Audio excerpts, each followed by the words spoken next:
This is my Ford Explorer SportTrac, and we're going to replace the wheel studs on here, and I'll show you how to do it. Yesterday I was coming back from camping and I had a pretty nasty experience where the front wheel passed by me in the ditch and I started to skid on the bottom of my front end here. So all I'm doing right now is replacing the wheel stud so that I can safely drive it, because I have an insurance claim out on any of the body damage. So as you can see here, the wheel impacted here, pushed up this whole quarter panel. This door won't open. So all I'm replacing is the studs. So, you know, in terms of the comments, you know, about, oh, you didn't do this, you didn't do that, I'm letting insurance do everything else. All I'm doing is fixing it so that I can drive it until I can get my appointment in a week. So this is what I'm going to do. So I'm going to start off by taking off the wheel. I'm going to take the brake off. So what we're going to do is we're going to remove this bolt here and that one there. They're 19 millimeters. So we're just going to, you may need a breaker bar to get at it, to break it, because it'll be pretty tight. So we're going to take those off, and then the bracket for the brake and the brake itself will come off. Now I'm at a point where the rotor is loose and I can slide it off like this. It's a little difficult to do with one hand, but that's okay. There we go. Okay. Now I just want to mention here that you want to suspend your brake with something like a bungee cord, like I've done, getting it as neutral of a position as you can without any tension on the line. If you crack this line, because you get old, right, you are looking at potentially having a much bigger problem. Furthermore, this is your ABS wire and you don't want to compromise that one either. Speaking of which, what you want to do is you want to turn your hub enough so that you can get the stud into the clearance here.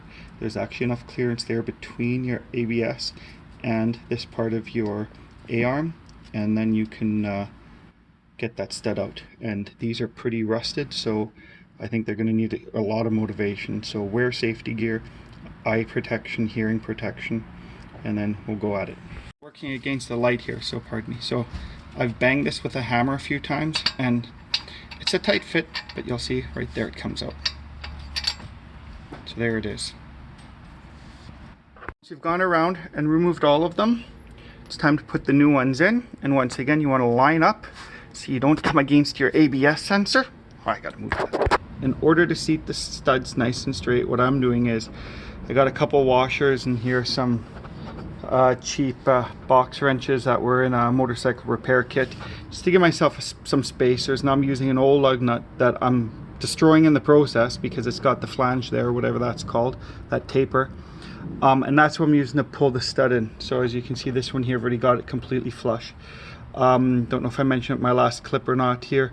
I put some grease on the splines and on the threads, so that's just to help keep it lubricated a little bit, so I do the least amount of wear. Want to help the grease I want the grease to help get this stud in. I want to grease the threads there so I'm not chewing away at the threads, putting this much pressure on them. So, but as opposed to using a punch, I did start hammering that one a little bit to seat it initially, but with the ABS sensor here and my brake there and just not a lot of room to work with, and not to mention all the noise that makes, I'm finding this is working a little better for me. Okay, so now I've gotten all those bolts in. I had to go back to the store because turns out they gave me one stud that was incorrect. So I'm going to put my disc back on. It's not going to sit flush right now, but that's okay. And then I'm going to slide my brake back on. I've made sure that my brake pads are all nicely apart. Make sure that they're separated, that you've got them in there. Once again, if you were doing a brake job or if you were doing something else, you'd want to re-lube this. I've got my insurance appointment in a week, so I'm just doing what I can to be able to drive. So there we go. I'm going to line up the bolt there, and I'm going to put the brakes back on. Done. We just got to go around in a diamond or in a cross pattern and tighten down all the bolts properly, and we're done. So I hope this video helped you. If it does, awesome. So thanks for watching.